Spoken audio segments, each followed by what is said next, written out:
ای روزهای فردا، ای فکرهای زیبا، ای واژه‌های زرین، ای آسمان لرزان، دریای باد و باران، بالای شهر تهران در انتظار طوفان، طوفان سرد و سنگین.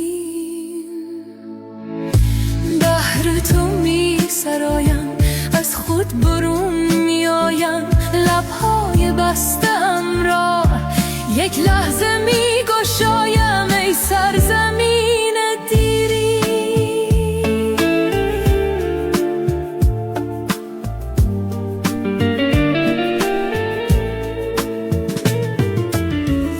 یک شاعر پیاده همراه جو می بارد، با یک پیام ساده خوش باد روزگارت. نه این زمان غمگین